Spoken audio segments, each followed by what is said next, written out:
अगली अहम खबर देखिए, कीव के पास यूक्रेन की आर्मी का टैंक तबाह, रूसी स्ट्राइक में जला यूक्रेनी आर्मी का टैंक। यूक्रेनी आर्मी का टैंक रशिया के अटैक में जला है। कीव के पास ये एक डिफेंस लाइन बनाने की कोशिश है इन टैंक्स के जरिए, लेकिन अब रूस का जो निश्चित रूप से उनकी जो आर्मी है और उसका जो इन्फ्लुएंस है अब यहाँ कीव में इतना ज़्यादा होता जा रहा है धीरे धीरे कि ये जो रेजिस्टेंस, ये जो उन्होंने जगह जगह पर ये डिफेंस की दीवारें बनाने की कोशिश की हैं, अब धीरे धीरे ये ध्वस्त होती नजर आ रही हैं। और उसी ध्वस्त होती दीवार का एक हिस्सा यहाँ इस जलते हुए टैंक के तौर पर आपको नजर आ रहा है। टीवी9 भारतवर्ष पर ये एक्सक्लूसिव तस्वीरें आप देख रहे हैं। कीव अब कितनी देर तक और झेल पाएगा, क्योंकि वहां पर फ्रीडम स्क्वायर की तरफ रूस की सेनाओं ने कूच करना शुरू कर दिया है। वहां की पार्लियामेंट और वहां सत्ता के प्रतिष्ठान जिस जगह पर संकेंद्रित है, उस जगह को अपने कब्जे में लेने की कवायद शुरू हो गई है। कितनी देर और? ब्रिगेडियर त्रिपाठी, आपका तजुर्बा। दिनेश जी, देखिए, पहली बात कि सबसे बड़ी चीज है कीव का कैप्चर, और यही एक है जिस पर कि रशियन आर्मी फोकस करेगी। जहां तक रशियन आर्मी का सवाल है, वो ओवरहैंड पावर, मतलब अगर एक, जैसे हम कहते हैं, चींटी के लिए हाथी, वो लेके जाएंगे और वो जरूर उसको कैप्चर करना चाहेंगे जितनी जल्दी से जल्दी हो सके। और कुछ दिन पहले जो डिस्कशन हुआ था आपके यहाँ और ये बात हुई थी कि बहुत ज़्यादा देर तक जंग नहीं चलने वाली, मैं भी मानता हूँ कि बहुत ज़्यादा देर तक जंग कोई सब नहीं ले जा सकता, क्योंकि कैजुअल्टीज़, जहाँ तक मैं समझता हूँ, 15 से 20 हज़ार कैजुअल्टीज़ अगर हो जाती हैं तो यूक्रेन उसके आगे कुछ नहीं कर पाएगा। जैसे हम दावा किया जा रहा है अभी कि काफ़ी कैजुअल्टीज हो गई हैं, करीब 4 से 5 हज़ार के आसपास, और यही हालत रशिया के पास है। रशिया मैक्सिमम 8 से 10 हज़ार कैजुअल्टी झेल सकता है, इससे ज़्यादा उसके लिए भी झेलना मुश्किल होगा, जवाब देना दुनिया को और अपने लोगों को। तो मुझे भी यही लगता है कि 3 से 4 दिन के भीतर कुछ न कुछ ये लड़ाई कुछ खात्मे की तरफ आ जाएगी, लेकिन तबाही बहुत ज़्यादा है। तबाही के ऊपर ही पे पूरी लड़ाई है। जैसे मैंने कहा था, ये हाइब्रिड वॉरफेयर है, लैंड, सी, एयर और स्पेस सब मिला करके चल रहे हैं। और जहां तक रशियन ट्रुप्स हैं, मैक्सिमम सिविल ड्रेस में, या यूक्रेनियन, ये जो यूक्रेनियन ट्रुप्स में के भी और क्रीमियन ट्रुप्स के ड्रेस पहन के जा रहे हैं, तो वहां पर इसलिए नहीं पता लग पा रहा है कि कैजुअल्टी।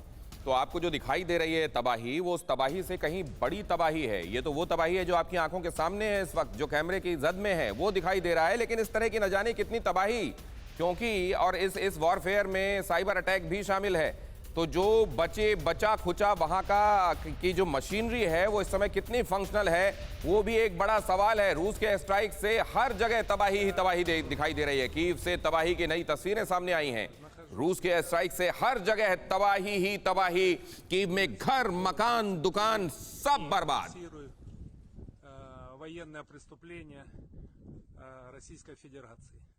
Сейчас вы видите дом, который вчера был подвергнут авиаудару со стороны СУ Российской Федерации. यूक्रेनी भाषा में बताया जा रहा है कि देखिए, ये कोई मिलिट्री बेस नहीं है जहां पर ये हमला किया गया और इसको तबाह किया गया है। ये एक मकान और दुकान को मिलाकर जो एक कॉम्प्लेक्स है वो दिखाई दे रहा है, क्योंकि नीचे की तरफ आप अगर देखें तो एक बोर्ड लगा हुआ है जिसमें उस जगह का नाम लिखा हुआ है, शायद दुकान का नाम डिस्प्ले किया गया है, और ऊपर की तरफ ऐसा लगता है कि रहने का इंतजाम किया गया था, लेकिन यहां पर भी इसको ध्वस्त किया गया है। अब सवाल यह है कि अगर सिविलियंस से हथियार उठा लेने के लिए कहा गया है, अगर सिविलियंस को पेट्रोल बॉम्ब फेंकने के लिए कहा गया है, और अगर सेना को, अब रूसी सेना को थ्रेट नजर आ रहा होगा सिविलियंस की तरफ से भी, तो क्या वो इस तरीके से रिटेलिएट करेगी? युद्ध के नियम क्या कहते हैं? क्या ये होता है और वही हो रहा है, या यहां जो हो रहा है वो टारगेटेड तरीके से हमला नहीं हो रहा है? आप कई जगहों पर